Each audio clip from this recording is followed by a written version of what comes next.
Hello and welcome to History Bedtime Stories. Close your eyes for a moment and listen to the rhythm of your own breath. Imagine it is the sound of a distant tide, pulling back from a shore that no longer exists.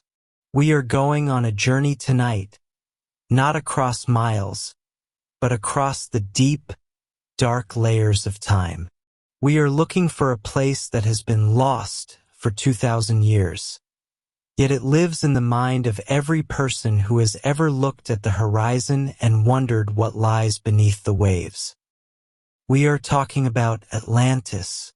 But before our journey begins, please take a moment to like the video and subscribe. It's a simple way to support the channel. I am also always curious to know where in the world and at what time are you joining me tonight. So, I would really love to hear from you in the comments. To understand Atlantis, we have to go back to a room in Athens roughly 2,300 years ago. The air is warm, smelling of olive oil and old parchment. The philosopher Plato is sitting with his students, and he begins to tell a story that he claims is strange, but perfectly true. He tells them of a time 9,000 years before their own, a time when the world was different. He speaks of a great island, larger than Libya and Asia put together, sitting just beyond the Pillars of Heracles, what we now call the Strait of Gibraltar. But Plato didn't just invent this out of thin air. In his story, he tells us that the great statesman Solon traveled to Egypt, to the city of Sais. There, Solon met priests who had kept records for thousands of years. The priests looked at Solon and told him that the Greeks were but children, with no old opinions handed down by ancient tradition. They told him of a forgotten war, a war between the people of Athens and a mighty empire from the Atlantic Sea. This empire was Atlantis. It was a place of impossible beauty and terrifying power. Imagine a city designed not in blocks or squares, but in perfect, shimmering circles. There were 3 rings of water and 2 of land, each one connected by bridges and tunnels so large that a trireme, a great Greek warship, could sail right through them.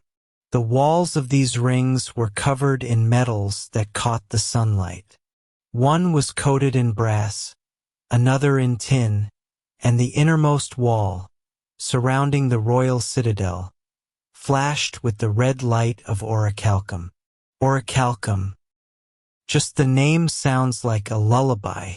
It was a metal that the ancients said was second only to gold in its value.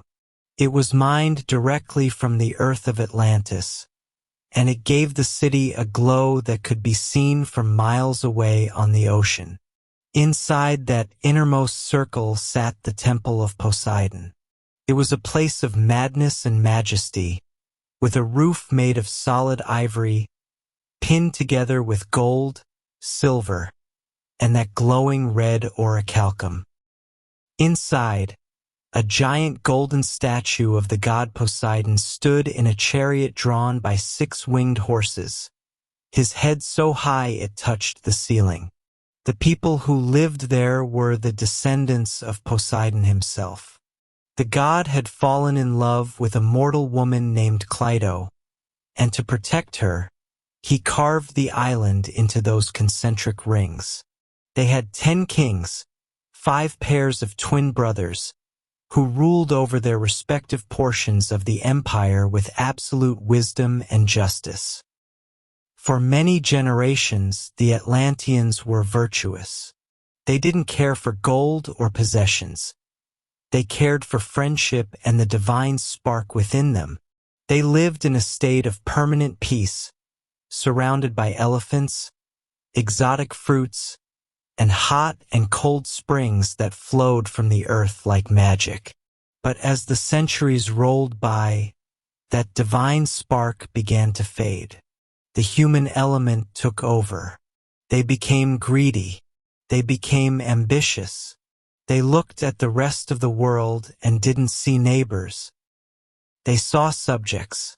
They built a navy of 1,200 ships and began to conquer the lands around the Mediterranean.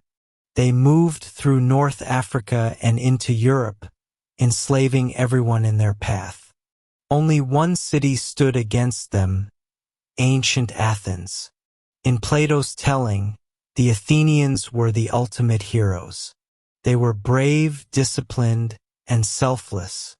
Even when their allies deserted them, the Athenians fought on, eventually defeating the Atlantean invaders and liberating the occupied lands. But the victory was short-lived, not because of a counterattack, but because the gods had seen enough. Zeus, the king of the gods, looked down at the corruption of Atlantis and decided to deliver a punishment that would never be forgotten. There were violent earthquakes and floods. In a single day and night of misfortune, the earth opened up. The Athenian warriors were swallowed by the ground, and the entire island of Atlantis disappeared into the depths of the sea. The ocean became impassable, choked with mud and debris from the sunken land, leaving only a legend behind. For centuries after Plato wrote this, people argued, was it a real place? Aristotle, Plato's most famous student, thought it was a total fiction. He famously said, "He who created it also destroyed it." To Aristotle, Atlantis was just a sandbox for Plato to test his political theories. It was a bad society used to show why the good society of Athens was superior. But others weren't so sure. A commentator named Crantor claimed to have seen the very pillars in Egypt that Solon had described, still inscribed with the history of the lost city. As the Roman Empire rose and fell, the story of Atlantis drifted into the background. It became a bit of folklore, a once upon a time for sailors.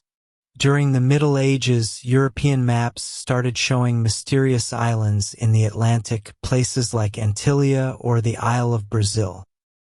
Explorers like Christopher Columbus may have even had the ghost of Atlantis in the back of their minds when they sailed west. They weren't looking for a new world. They were looking for an old one. Then came the Renaissance. Suddenly, the ancient texts were being translated and read by everyone. The discovery of the Americas in 1492 set off a firestorm of speculation. If there was a giant landmass across the ocean that the Greeks didn't know about, maybe Plato was right all along? Some thinkers suggested that the indigenous peoples of the Americas were actually the survivors of Atlantis who had fled the sinking island. But the real explosion of Atlantis-mania happened in 1882. A man named Ignatius Donnelly, a former congressman from Minnesota, sat down and wrote a book that changed everything. It was called Atlantis, the Antediluvian World. Donnelly was a man of incredible energy and a wild imagination. He didn't think Atlantis was a myth. He thought it was the literal Garden of Eden. He argued that every great achievement of humanity, agriculture, the alphabet, metallurgy, glassmaking, didn't evolve independently in different places. It all came from one source, Atlantis. Donnelly looked at the pyramids in Egypt and the pyramids in Mexico and said, how could they both build the same thing if they didn't have a common ancestor? He looked at the flood myths in the Bible, in Sumerian texts, and in Hindu traditions, and concluded they were all eyewitness accounts of the day Atlantis sank. To Donnelly, the gods of the Greeks, the Phoenicians, and the Norse were just the kings and queens of Atlantis, remembered as myths after their kingdom vanished. Donnelly's book was a massive bestseller.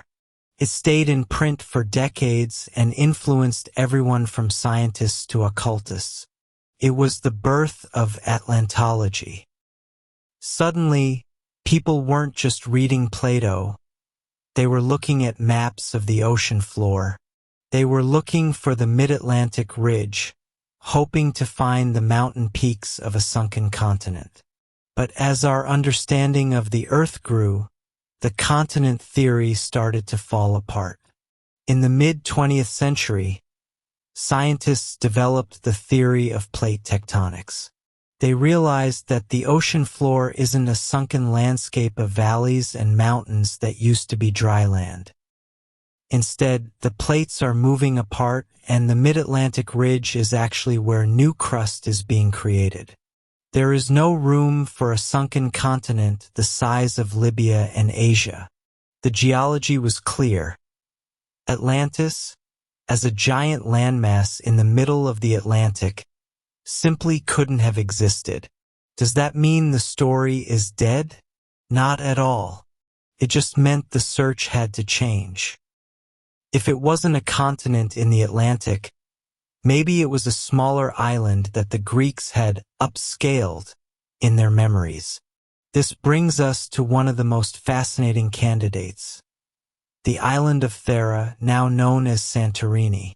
Imagine a beautiful, circular island in the Aegean Sea, home to the Minoans, a highly advanced civilization with running water, beautiful frescoes, and a powerful navy. Around 1600 BCE, one of the largest volcanic eruptions in human history occurred there. The center of the island literally blew up and collapsed into the sea, creating a massive caldera. The resulting tsunamis would have devastated the nearby island of Crete and the entire Mediterranean coastline. To a person living 3,600 years ago, it would have looked like the world was ending. The memories of this catastrophe could have trickled down through the centuries, reaching Solon and eventually Plato, transformed by time and translation into the legend of Atlantis. But the search didn't stop at Santorini. Some look to the Eye of the Sahara, the Rikhat structure in Mauritania. From space, it looks like a series of perfect concentric circles 25 miles wide. It matches Plato's dimensions almost exactly. While geologists say it's a natural dome formation, others point to the fact that the Sahara was once much wetter, with rivers and abundant life. Could a civilization have lived there, only to be wiped out by a massive flood or a shift in the climate? Then there are the underwater mysteries. In 1968, off the coast of North Bimini in the Bahamas, divers found a half-mile-long line of rectangular limestone blocks. It looked like a road. People called it the Bimini Road and claimed it was a remnant of an Atlantean harbor. Scientists say it's a natural formation called beach rock that fractured into blocks. But the allure remains. Why does our mind want so badly for it to be a road? Maybe the history of Atlantis isn't a history of a place, but a history of a human longing. We live in a world that is often messy, complicated, and gray. Atlantis represents a lost paradise, a time when everything was perfect, when humans were half divine, and when the city itself was a work of art. It's the ultimate what if. What if we once had it all and lost it because of our own pride? As we move through the 20th and 21st centuries, Atlantis has moved from the realm of philosophy and archaeology into the realm of pop culture. It's in our movies, our comic books, and our video games. It has become a symbol of hidden wisdom and advanced technology. We imagine the Atlanteans not just with bronze and orichalcum, but with crystals and flying machines. We have turned them into the ancient aliens of the deep. But let's go back to that quiet room in Athens. Let's look at Plato again. He didn't just write about a sinking island. He wrote about the soul. He was trying to tell us that even the most magnificent civilization, with its golden temples and ivory roofs, is fragile. It is built on the virtue of its people. When the virtue goes, the city follows. Whether it's swallowed by the sea or by the slow decay of time, the result is the same. So, as the tide continues to pull at the shore in your mind, remember that Atlantis is still there. It's in the way we tell stories about our past. It's in the way we dream of a better future.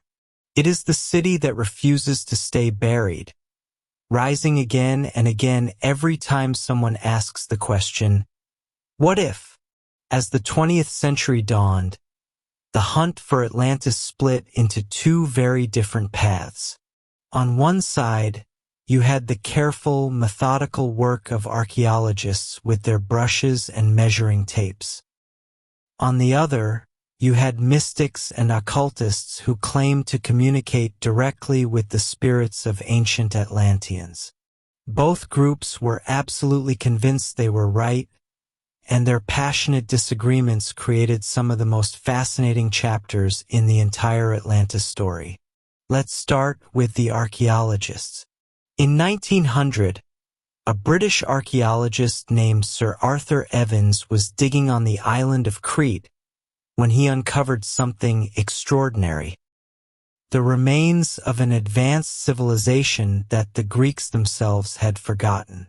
He called it the Minoan civilization, after King Minos from Greek mythology. The palace at Knossos was unlike anything anyone had seen from the ancient world. It had indoor plumbing, elaborate frescoes of dolphins and bull leapers, and a sophistication that seemed almost modern. Evans stood in those ruins and felt the ghost of possibility. Here was a maritime empire that had dominated the eastern Mediterranean for nearly 1,000 years.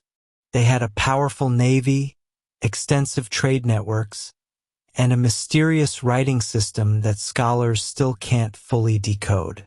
Most intriguingly, their civilization seemed to have ended suddenly, around 1450 BCE. Evans began to wonder, could this be the real Atlantis? The timing was compelling.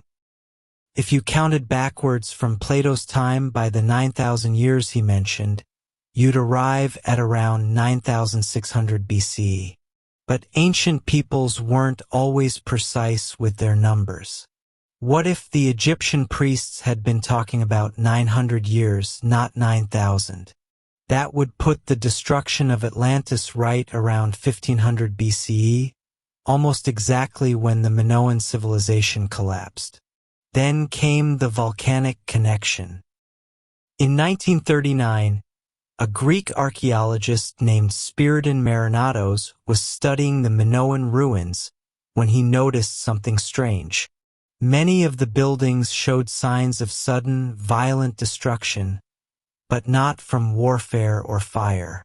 The damage looked like it had come from earthquakes and massive waves. Marinatos remembered the ancient accounts of the eruption at Thera, and a theory began to form in his mind. The eruption at Thera wasn't just any volcanic explosion. Modern estimates suggest it was 4 times more powerful than the 1883 eruption of Krakatoa, which was heard 3,000 miles away.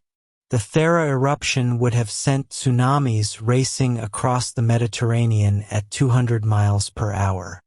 When those waves hit Crete, they would have been 60 feet tall, enough to devastate every coastal settlement and penetrate miles inland. Imagine being a Minoan living on the northern coast of Crete on that day. You might have felt the ground shake slightly, but nothing too alarming. Earthquakes were common. Then, perhaps an hour later, you would have seen something impossible on the horizon.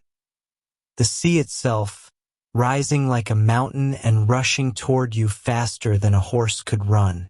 In the space of minutes, a civilization that had flourished for centuries was reduced to rubble and memory. But Marinatos needed proof. In 1967, he began excavating on Thera itself, now called Santorini. What he found was extraordinary. An entire Bronze Age city, perfectly preserved under 20 feet of volcanic ash. They called it Akrotiri, and it was like a prehistoric Pompeii. The buildings were 2 and 3 stories tall, with sophisticated drainage systems and beautiful frescoes depicting ships, monkeys, and flowers. It was clear that this had been a wealthy, cosmopolitan port city with connections across the Mediterranean. The preservation was so perfect that archaeologists could see exactly what life had been like on the day of the eruption. They found pottery still sitting on tables, looms with half-finished textiles, and jars of grain stored for the winter that never came. What they didn't find, remarkably, were bodies. It seems the people of Akrotiri had some warning, perhaps smaller earthquakes or changes in the sea, and they evacuated before the final catastrophe. As word of Marinatos' discovery spread, the Santorini theory gained serious academic support. Here was a real Bronze Age civilization, advanced and maritime, that had been destroyed by a natural catastrophe in a single day. It matched many of Plato's details, even if the location was wrong. Perhaps the story had migrated westward over the centuries, from the Aegean to the Atlantic, growing larger and more fantastic with each retelling. But while the archaeologists were carefully brushing dust off pottery shards, another group was taking a very different approach to finding Atlantis. These were the occultists, and their leader was a remarkable and controversial woman named Helena Blavatsky. Blavatsky claimed that she didn't need to dig in the dirt to learn about Atlantis. She said she had access to the Akashic records, a kind of cosmic library where the entire history of humanity was stored. According to Blavatsky, Atlantis wasn't just one civilization, but part of a series of root races that had dominated the earth over millions of years. The Atlanteans, she said, were the 4th root race, beings of incredible psychic power who had mastered technologies we could barely imagine. In her massive work, The Secret Doctrine, published in 1888, Blavatsky described the Atlanteans as giants, some of them 15 feet tall, with psychic abilities that allowed them to communicate telepathically and manipulate matter with their thoughts. They had flying machines powered by vril, a mysterious life force, and they used crystals to focus and amplify their mental powers. Their civilization had lasted for millions of years, but eventually, they had become corrupt and used their abilities for selfish purposes. This led to a great war that sank their continent and forced the survivors to start over as the 5th root race, us. Blavatsky's ideas might sound completely outlandish, but they had a profound influence on 20th century culture. Her student, Rudolf Steiner, founded the anthroposophical movement and claimed to have his own psychic insights into Atlantean history. According to Steiner, the Atlanteans lived in a world of perpetual mist, where the atmosphere was so thick with water vapor that solid objects appeared ghostly and translucent. They communicated not through language but through direct thought transmission, and their technology was based on the manipulation of life forces rather than mechanical principles. These occult theories reached their most dramatic expression in the work of Edgar Cayce, known as the Sleeping Prophet. From the 1920s until his death in 1945, Cayce would enter a trance state and deliver readings about everything from medical treatments to past lives. Hundreds of his readings dealt with Atlantis, and he painted a picture of a civilization that made our modern world look primitive by comparison. According to Cayce, Atlantis had lasted for more than 200,000 years, going through 3 periods of destruction before its final sinking around 10,000 BCE. The Atlanteans had developed electrical technology, television-like devices, and aircraft that could travel to other planets. They had also created things or artificial beings that were part machine and part living creature, which eventually rebelled against their creators. Casey claimed that many of the souls alive today had lived previous lives in Atlantis, and that modern technological developments were actually memories bubbling up from our collective unconscious. He predicted that Atlantean records would be found in 3 locations: near the Sphinx in Egypt, in the Yucatan, and off the coast of Bimini in the Bahamas. He was particularly specific about Bimini, predicting that ruins would be discovered there in 1968 or 1969. The prediction seemed to come true when pilots flying over the Bahamas in 1968 spotted what looked like stone structures under the crystal-clear water. Divers investigated and found the limestone formations now known as the Bimini Road. For believers, this was proof that Casey had been right all along. For geologists, it was simply beach rock, a natural formation that occurs when beach sand is cemented together by minerals in seawater. The debate over the Bimini Road continues to this day, but it illustrates something important about the search for Atlantis. We see what we want to see. The human mind is incredibly good at finding patterns, even when they're not there. This is why archaeological investigations of Atlantis require such careful methodology. Every anomalous stone, every unusual formation, every ancient ruin becomes a potential candidate, and it takes rigorous scientific analysis to separate the genuine mysteries from the wishful thinking. This brings us to one of the most intriguing modern candidates, the Rikhat structure in Mauritania, also known as the Eye of the Sahara. This geological formation is visible from space, appearing as a series of concentric circles roughly 25 miles in diameter. When researchers began studying high-resolution satellite images in the 1960s, the structure immediately caught their attention because it matches Plato's description of Atlantis almost perfectly. According to Plato, Atlantis consisted of alternating rings of land and water, with the royal citadel at the center. The Rikhat structure shows exactly this pattern, a series of circular ridges separated by valleys. The dimensions also match. Plato said the outer ring was about 27 miles in diameter. The Rikhat structure is about 25 miles across. The correspondence is so exact that it's hard to dismiss as coincidence. But here's the problem. The Rikhat structure is in the middle of the Sahara Desert, hundreds of miles from the nearest ocean. How could it be the site of a maritime empire? The answer, some researchers suggest, lies in climate change. Around 5,000 to 6,000 years ago, the Sahara was a very different place. It was green, with rivers and lakes and abundant wildlife. Ancient rock art in the region shows hippos, elephants, and crocodiles, animals that require a lot of water. The Rikhat structure sits near what was once the course of a major river system. Could an advanced civilization have flourished there during this green Sahara period? Could they have built a city in the concentric rings, using the natural formation as a foundation? And could climate change have gradually turned their paradise into a desert, forcing them to abandon their home? It's an intriguing possibility, but so far, no archaeological evidence has been found to support it.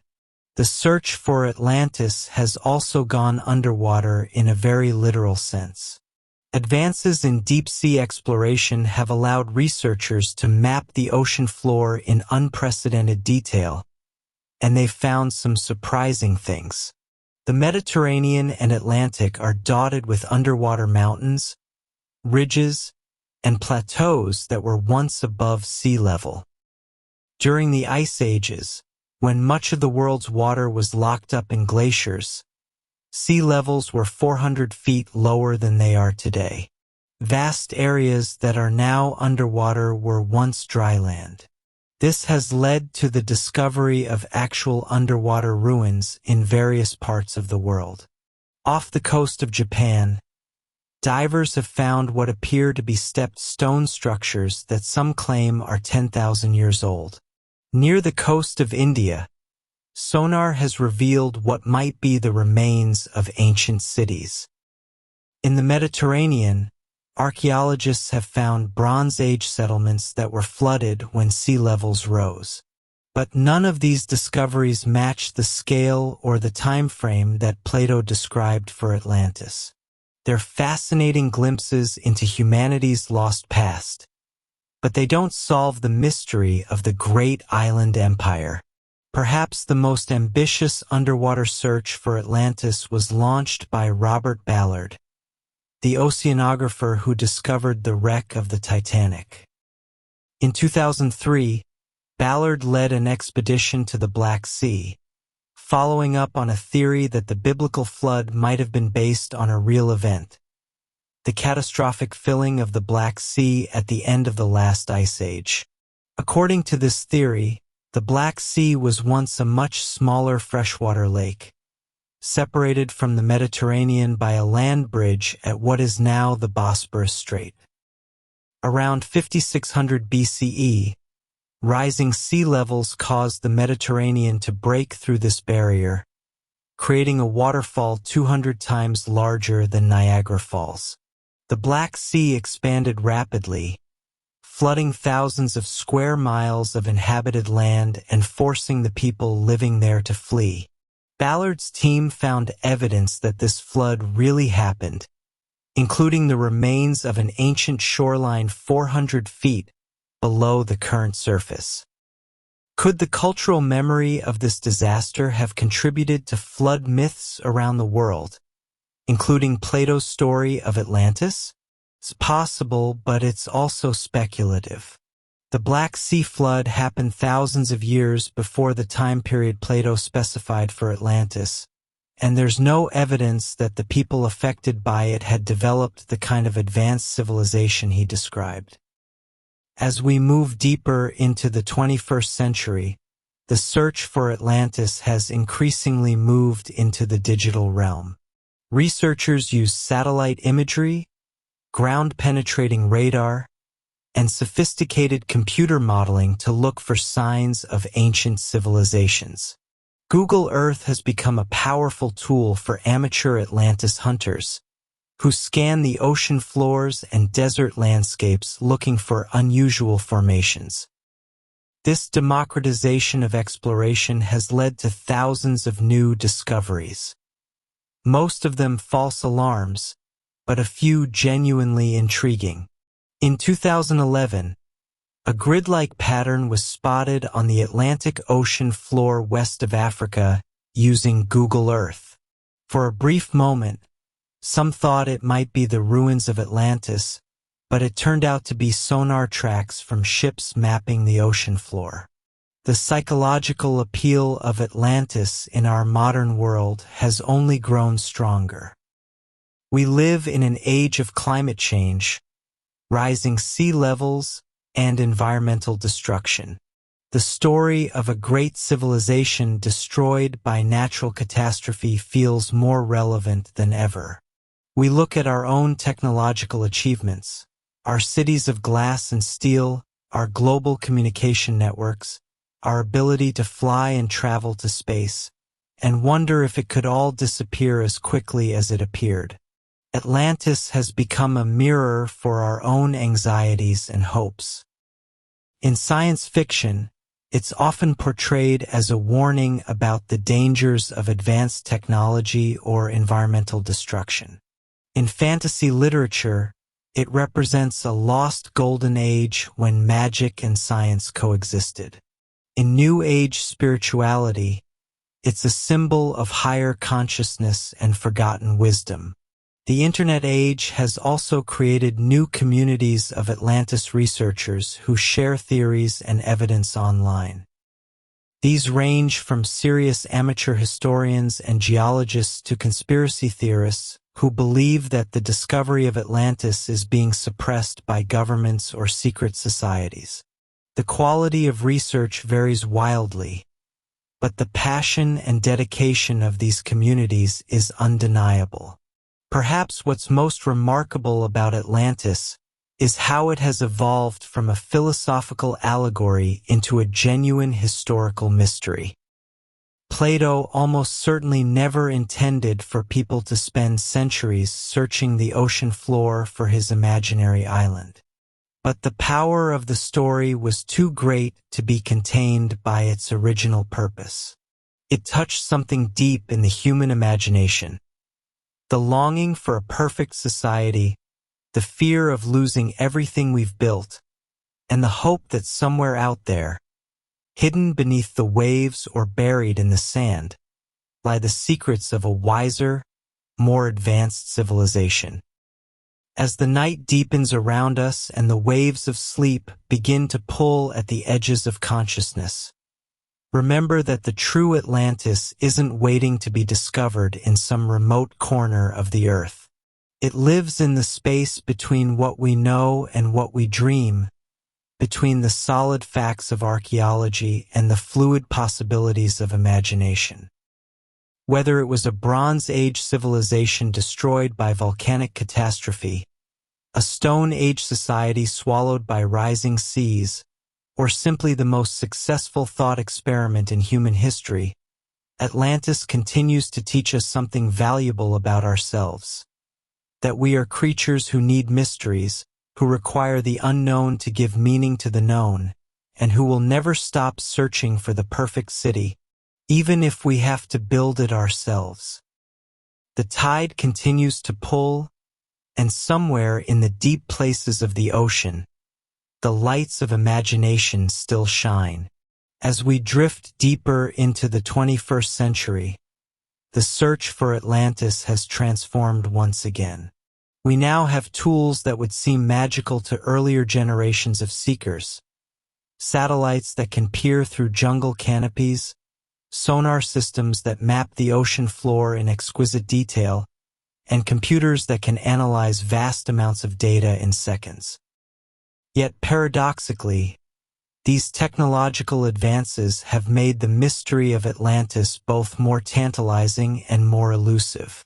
In 2009, marine archaeologist Robert Ballard returned to the question of Atlantis with a new approach. Instead of looking for the literal city described by Plato, he began investigating the geological and archaeological evidence for catastrophic events in the ancient Mediterranean. His team focused on the coastlines of Turkey, where they found evidence of ancient settlements that had been suddenly flooded around 5000 BCE. Using remotely operated vehicles, they discovered pottery, stone tools, and the remains of wooden structures preserved in the oxygen-free environment of the deep sea. These weren't the grand palaces and golden temples of Plato's imagination, but they represented something equally important. Proof that coastal civilizations had indeed been destroyed by rapid sea level changes in the distant past. Ballard's work showed that the core concept behind Atlantis, a thriving society swallowed by the sea, wasn't fantasy at all, but a recurring theme in human history. The same period saw advances in our understanding of natural catastrophes that could have inspired the Atlantis legend. Geologists studying tsunami deposits around the Mediterranean found evidence of massive waves that had struck the region multiple times throughout history. The 365 C earthquake near Crete, for instance, generated tsunamis that devastated Alexandria and were recorded by historians across the Roman world. If such events were happening in historical times, how many more had occurred in prehistory, their only record preserved in oral traditions that eventually reached Plato? Meanwhile, a new generation of underwater archaeologists began applying cutting-edge technology to long-standing mysteries. In 2001, marine engineer Paulina Zalitsky was conducting sonar surveys off the coast of Cuba when her equipment detected something extraordinary. Geometric formations on the ocean floor, 2,000 feet below the surface, that appeared to be artificial structures. The formations consisted of smooth blocks arranged in what looked like pyramids and rectangular buildings, covering an area of several square miles. Zalitsky's discovery created a sensation. Here were structures that, if artificial, would predate any known civilization by thousands of years. The depth suggested they had been submerged since the end of the last ice age, when sea levels were much lower. Could this be evidence of an advanced prehistoric civilization? Skeptics pointed out that the images were unclear and that natural geological processes could create formations that appear artificial from a distance. But the mystery remained tantalizing enough that National Geographic funded a follow-up expedition in 2002. The results were inconclusive. High-resolution cameras revealed a seabed covered with unusual rock formations, some of which did appear to show straight lines and right angles. But the images weren't clear enough to definitively prove human construction. The site remains unexplored to this day, partly because of political tensions between the United States and Cuba, and partly because of the enormous technical challenges of investigating structures at such depths. The Cuban discovery highlighted a persistent problem in underwater archaeology. The deeper and more remote a site is, the harder it becomes to investigate properly. This has led to a proliferation of sonar contacts and satellite anomalies that might represent ancient ruins but remain frustratingly out of reach. Off the coast of Spain, researchers have identified what appear to be circular stone structures on the continental shelf. Near the Azores, sonar has detected rectangular formations that some claim are too regular to be natural. In each case, the evidence is suggestive but not conclusive. Perhaps the most intriguing recent development has been the application of satellite archaeology to the Atlantis question.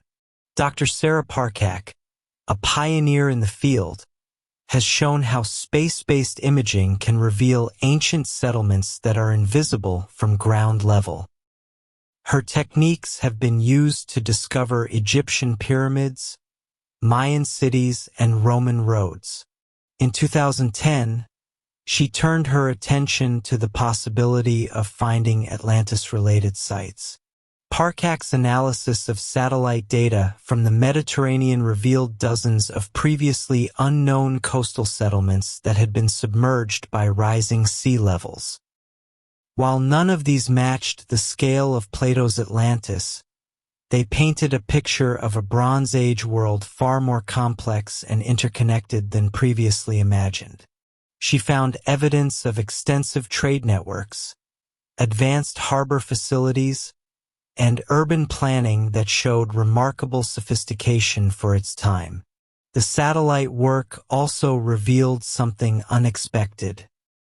Many of these ancient coastal settlements showed signs of sudden abandonment, often around the same time period when the Minoan civilization collapsed. This suggested that the Late Bronze Age collapse, a mysterious period around 1200 BCE when multiple civilizations across the Mediterranean suddenly fell apart, might have been triggered by a series of natural disasters rather than warfare or invasion. This brings us to one of the most fascinating recent theories about Atlantis. that it represents a cultural memory of the late Bronze Age collapse itself. During this period, entire civilizations, the Mycenaeans in Greece, the Hittites in Turkey, the coastal cities of Syria and Palestine, either disappeared entirely or declined dramatically. The collapse was so severe that it ushered in a dark age that lasted several centuries. What caused this widespread catastrophe? Climate data suggests that the eastern Mediterranean experienced a severe drought during this period, but that alone couldn't explain the suddenness and scope of the collapse. Some researchers have proposed that the region was hit by a perfect storm of natural disasters. Earthquakes, tsunamis, volcanic eruptions, and climate change all occurring within a relatively short time frame.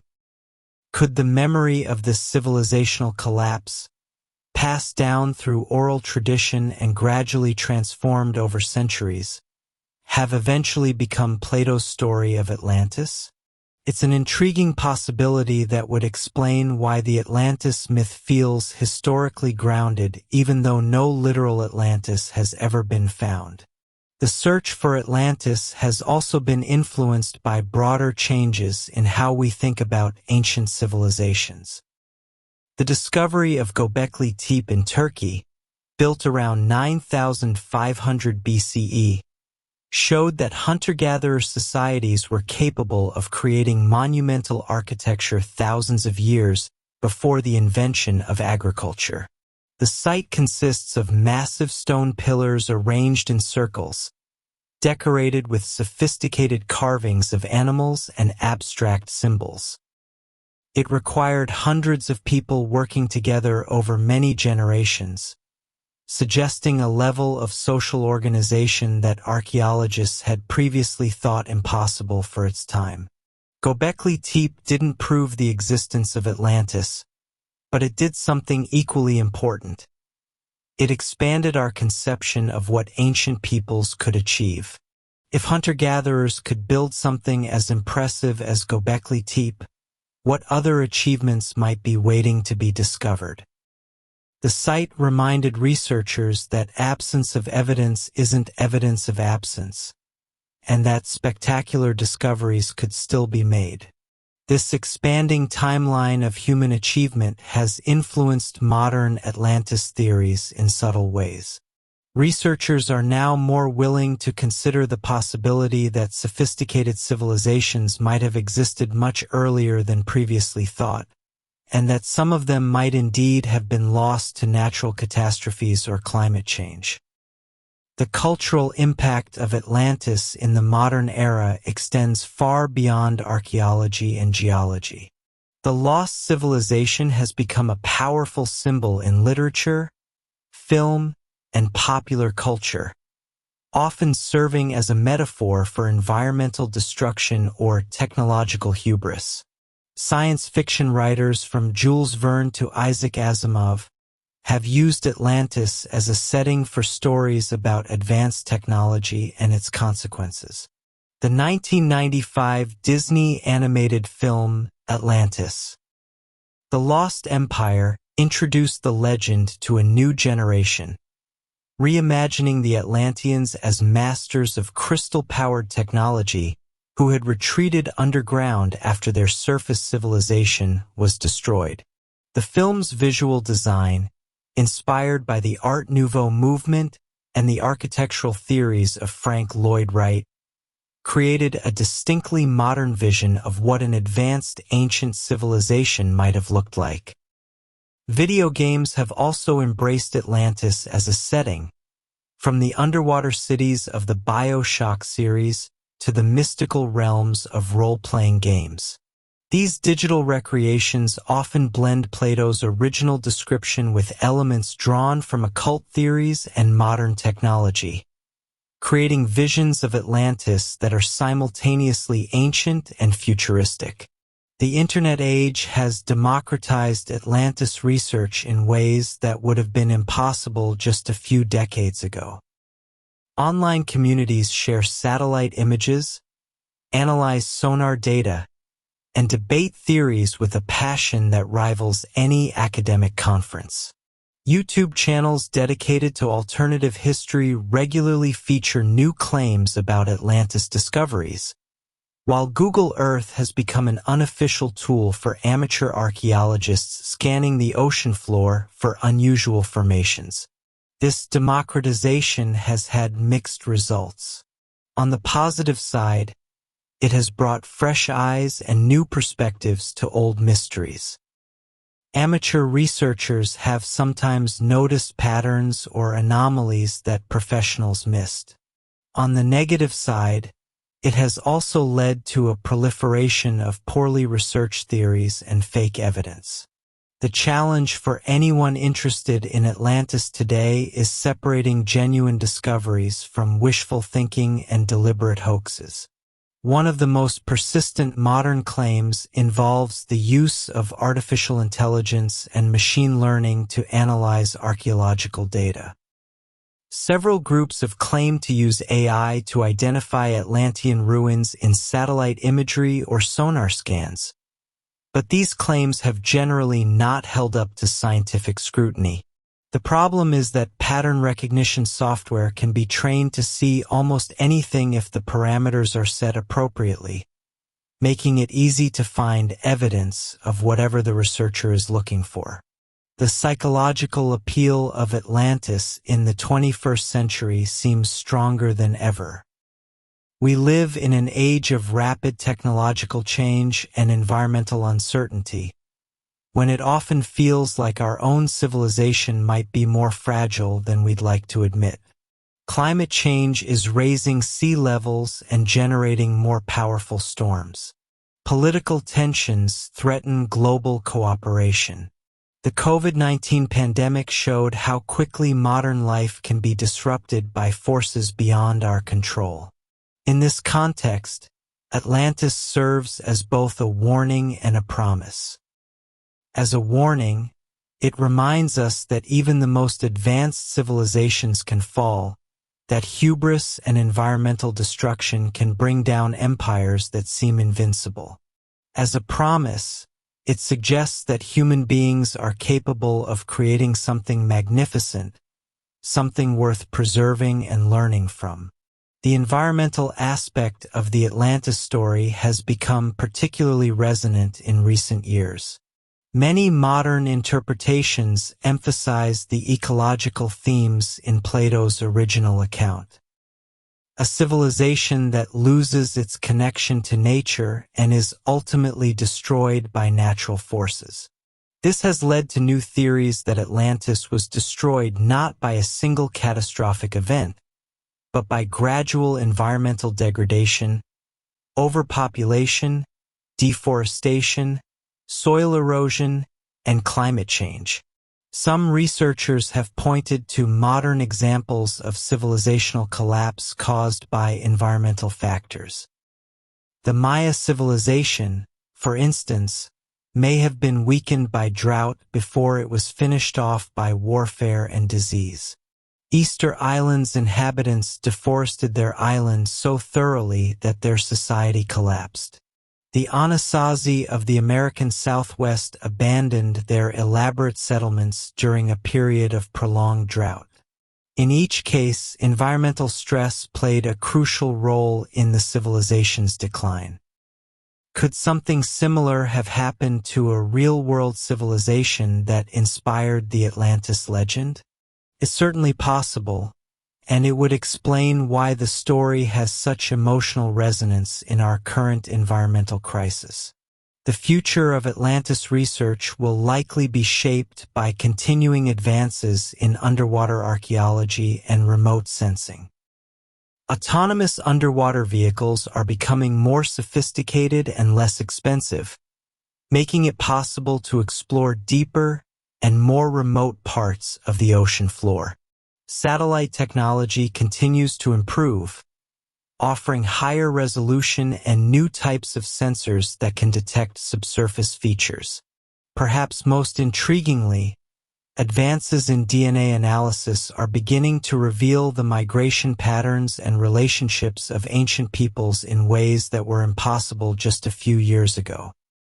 As we develop a clearer picture of how human populations moved and interacted in prehistory, we may be able to identify the cultural connections that could have carried Atlantis-related stories across vast distances and long periods of time. There's also growing interest in the role of natural catastrophes in shaping human history.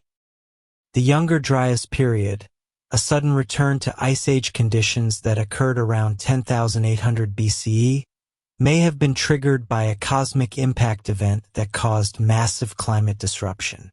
Some researchers have speculated that this event could have destroyed advanced prehistoric civilizations, creating the cultural memories that eventually became flood myths and stories like Atlantis. While this Younger Dryas impact hypothesis remains controversial, it illustrates how new scientific discoveries can shed light on old mysteries.